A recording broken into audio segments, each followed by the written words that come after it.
Alors la sauterelle, est-ce qu'elle a un physique de cinéma, cette sauterelle? Moi, j'ai envie de te dire que, comment dirais-je? Elle est compliquée cette question parce que, au départ, je te dis, j'avais pas du tout d'aversion vis-à-vis des insectes. Donc, moi, j'arrivais en étant, comment dirais-je, très à même de filmer des insectes et de tenter de composer une menace qui n'était pas forcément d'emblée naturelle pour moi. Ouais. Si j'avais eu peur de ces sauterelles, peut-être que j'aurais réagi différemment, mais là, en l'occurrence, j'en avais pas peur. Et puis, en les filmant de très près, avec des optiques pour essayer des choses, pour découvrir aussi un insecte qu'on ne connaissait pas. Et puis quand je te dis qu'on ne connaissait pas, c'est une équipe technique Ouais. qui allait apprendre à travailler avec un acteur quasi inconnu pour tout le monde.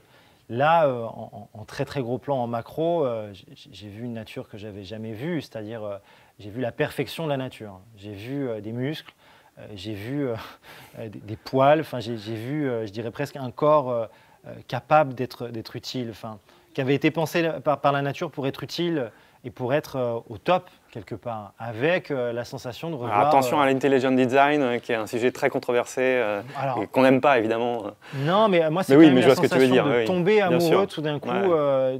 je dirais presque de la perfection de l'insecte Ouais. avant de regarder l'insecte. Et puis, j'ai forcément pensé à Alien, j'ai forcément pensé à ces films qui m'avaient marqué, moi, dans mon adolescence, où je voyais des monstres assez hors normes. Et là, je voyais, à l'échelle du gros plan, un monstre que j'avais jamais vu au cinéma, qui n'était finalement pas un monstre.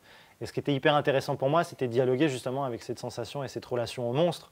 C'est comment rendre cette sauterelle monstrueuse qui ne l'était pas, comment la caméra pouvait tout d'un coup offrir au spectateur un insecte plus grand, plus fort, enfin, et plus puissant que lui.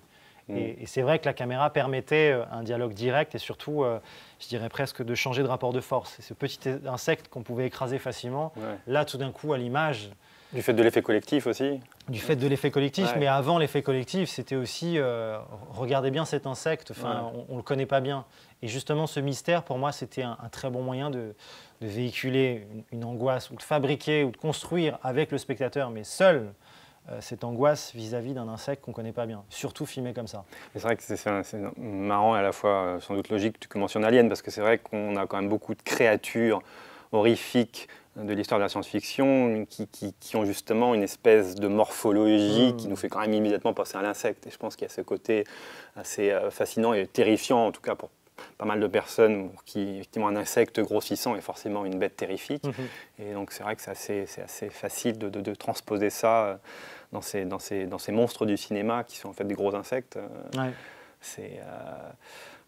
Après, là, comme tu l'as dit, il y a la partie avec laquelle le cinéma joue, qui est la partie horrifique, et puis effectivement ce que tu mentionnes, qui est ce côté très fascinant, où si on fait fi de cette peur, plus ou moins d'ailleurs innée ou acquise, ça dépend des personnes, on va rentrer dans un monde où on va au contraire pouvoir s'inspirer. C'est ce que fait le biomimétisme, qui est une grande discipline en science, où effectivement en décortiquant comme ça ces animaux-là, on va créer des matériaux fantastiques, en disant bah, attends, le truc, la mouche, elle est capable de grimper au mur, c'est quoi l'astuce? Et là, le criquet, il résiste à des pressions, etc. On dit, mais de quoi il est fait? Et là, c'est vrai que quand on rentre avec cette approche-là, qui est l'approche naturaliste et scientifique, en fait, on oublie toutes les peurs qu'on peut avoir, parce qu'on rentre dans un monde qui est complètement fascinant et non plus terrifiant, et qui ouvre au contraire des perspectives absolument extraordinaires. C'est bien pour ça que s'intéresser aux vivants est absolument fondamental, c'est vrai.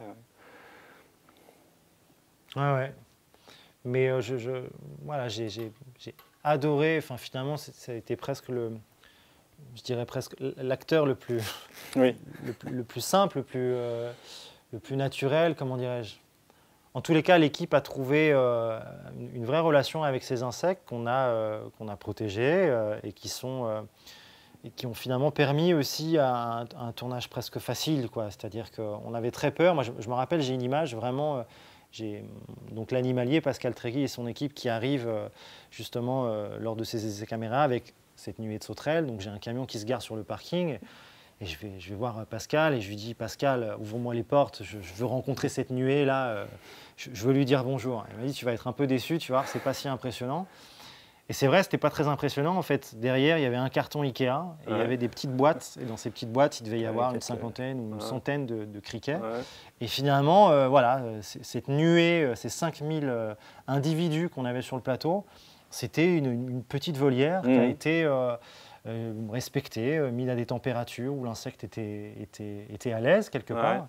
Et on a disposé ces insectes en les prenant un par un. Je ne peux pas dire qu'il y a eu des relations d'amitié qui se sont créées avec ces insectes, mais il y avait quand même comment dirais-je, presque le fait de rencontrer comme ça des individus, de les déposer, les ramener. L'animalier a, je dirais presque, repéré les meilleurs, en tout cas ceux qui étaient le plus réactifs à la caméra. En tout cas, des indications de jeu. Il a recomposé avec des goûts. Il a compris que la banane était un truc qui les attirait. Donc, dès qu'il y a des interactions entre les sauterelles et un corps, je pense à la verrue du petit garçon au départ, c'est du maquillage fait en banane. L'astuce de tournage. Astuce de tournage. Enfin, tout ça vraiment a été... une relation qui se met en place. Quasiment, ouais. Et ça, c'est intéressant parce que, justement, une des grandes questions qu'on se pose dans ces élevages d'insectes, dans cette filière qui se met en place, une des raisons de ces nouvelles filières, c'est la fameuse question du bien-être animal, bien sûr, et qui fait qu'il y a de plus en plus de gens qui ont du mal, pour des bonnes raisons, avec l'élevage intensif, d'animaux auxquels on s'identifie. Donc les mammifères, quand je vois une vache, quand je vois un mouton, j'arrive à me projeter, ou un porc.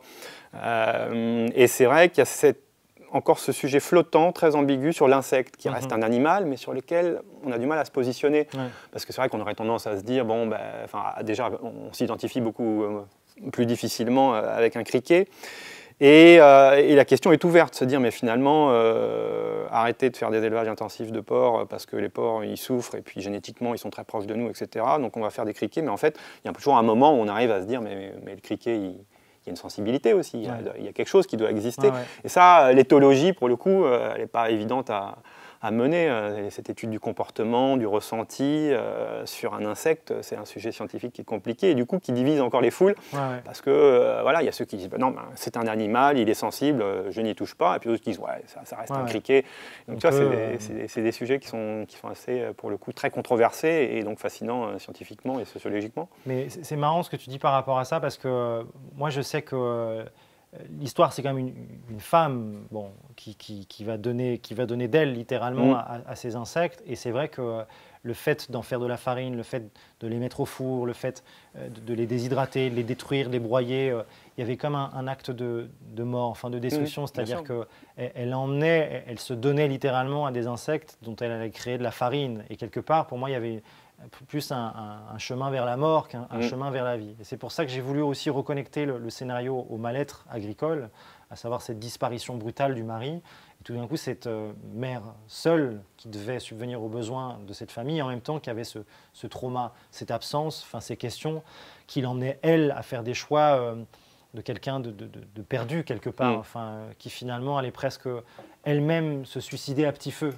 En tout cas, j'avais l'impression d'une... Un corps perdu pour le coup. Vraiment, exactement, d'une femme, d'un homme, d'une humanité qui allait se consumer plutôt que d'imaginer une agriculture de demain. Je sais pas, j'ai eu vraiment la sensation en voyant ces insectes morts pour le coup qu'on a déposés dans un four, un faux four avec une fausse fumée de cinéma, mais j'ai eu l'impression de voir se télescoper des images de la Shoah et des images d'aliens, de voir ce trajet vers la mort. Il y avait quelque chose de très funeste quelque part et pas joyeux.